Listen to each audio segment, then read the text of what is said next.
Vittorio Veneto chiama Treviso. I musei d'arte delle due città sono da oggi formalmente in rete grazie al protocollo d'intesa sottoscritto in mattinata al Museo Bailo dai rispettivi assessori alla cultura, con un primo effetto pratico.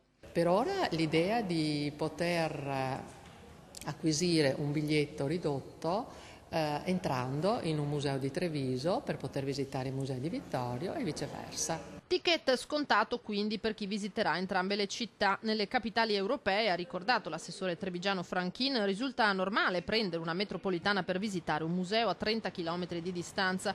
Mettersi in rete vuol dire anche promuovere un cambio di mentalità. Un aspetto sicuramente che ci sia una diffusione maggiore di quelli che sono appunto i nostri gioielli, di quello che è il nostro patrimonio artistico, che ci sia una frequentazione maggiore e che ci sia anche la possibilità di condividere dei percorsi culturali che portino dei vantaggi a entrambe le città. Un percorso che potrebbe essere solo all'inizio. Sia l'assessore Uliana che io ci ripromettiamo di allargare questa rete a altre città e sono in corso questi contatti e fra poco, spero, firmeremo una convenzione a 3.